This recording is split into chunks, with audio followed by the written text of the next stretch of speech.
What's up, guys? This is LAUV, and you're about to watch my most requested live Ask Anything chat. My new song with Anne-Marie is called I'm Lonely. Thank you so much, Romeo and iHeartRadio, for having me on the show. Let's do it.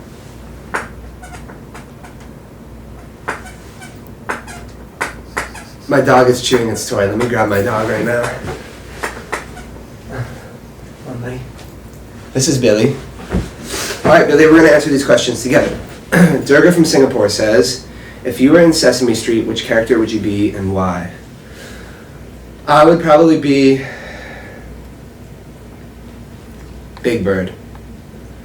Why? Because it's big and a bird. You know what I'm saying? That's tight. And I like the color of yellow. It's just a good vibe. Good question.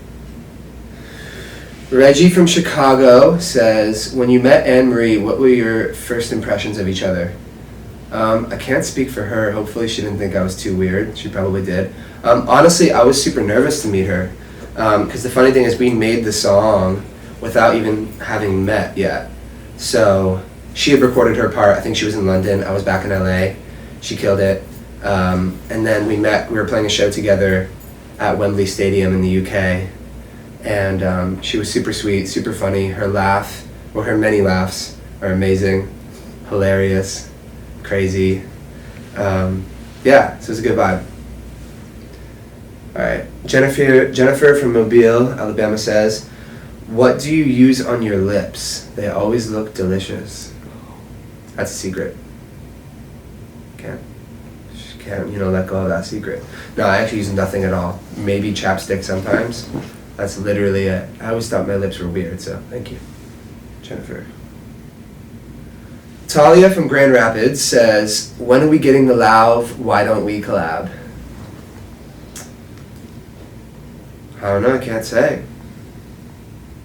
But I talk to those boys all the time, love them, super talented, and love everything they put out, so it would be super sick to have a song with them. Also, their live shows are crazy.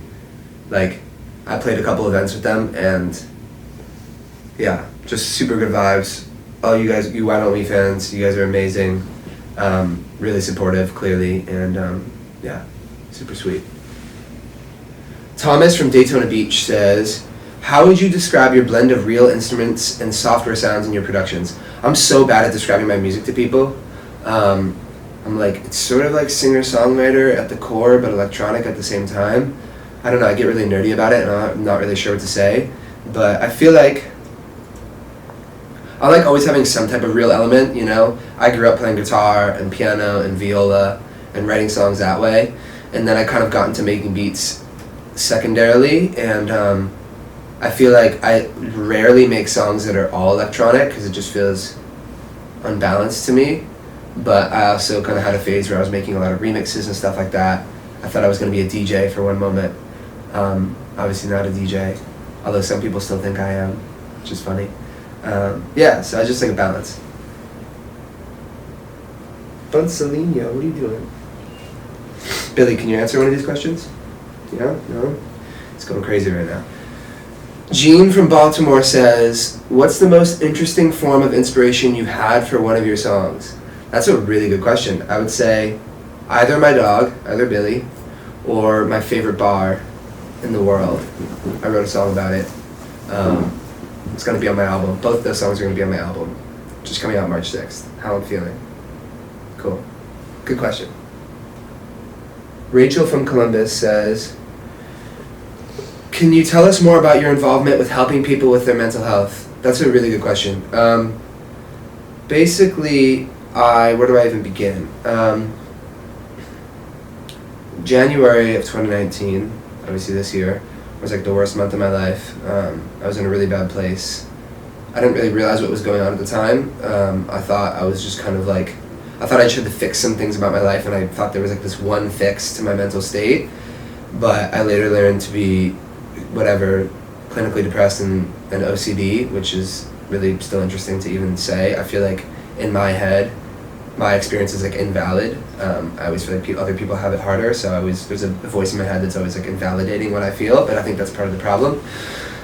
Anyways, after that happened, then I started to really go to a great therapist and see a psychiatrist and get on medication, I decided that the same way one of my best friends got me through my worst times by kind of explaining to me what he had went through and kind of helping me see it, I wanted to do that with my audience, because I feel like a lot of people are struggling and are unsure how to talk about it, or afraid to talk about it, or afraid to take that first step, and maybe don't even recognize what's going on. So I kind of made a post about it, and I wasn't expecting people to really react, but a lot of people reacted, and from there I kind of I decided I wanted to do a lot more, so I put out a song called Sad Forever, and all the proceeds from that song are being donated to organizations that are working to end the stigma around mental health and that are working to help get people get care mental health wise, and just literally by people listening to the song, just by listening to it, you guys have already generated over $150,000 for these organizations, which I think is really incredible, because I don't know, to see music have power beyond just listening, I think is really special.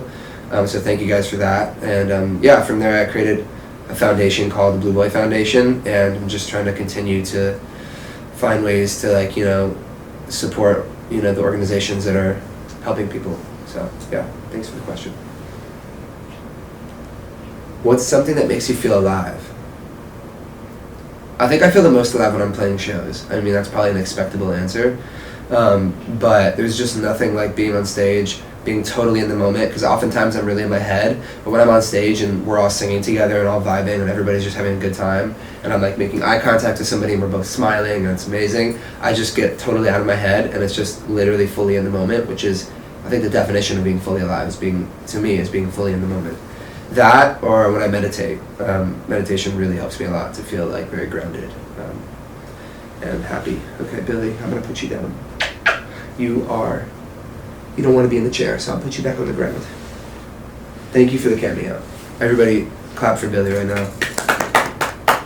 Best dog in the world. Okay. Sarah from Woodstock says, what gave the idea to make I'm Lonely? That's a really good question. Well, I was actually on tour, and I was on an airplane, and that's when I made the beat. Half in the airplane, half in the airport. And I was kind of just messing around. I got the beat, came home from tour, and I was hanging out with my friends, and we were just talking. And at one point in the conversation, I was just like, I'm lonely. And my friend was like, we should make that into a song. And I was like, tight. And then in an hour, we had written the song.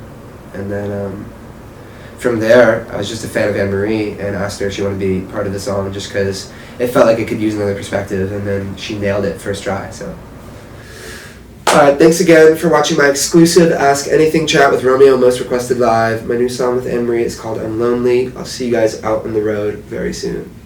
Peace. Love you. Bye.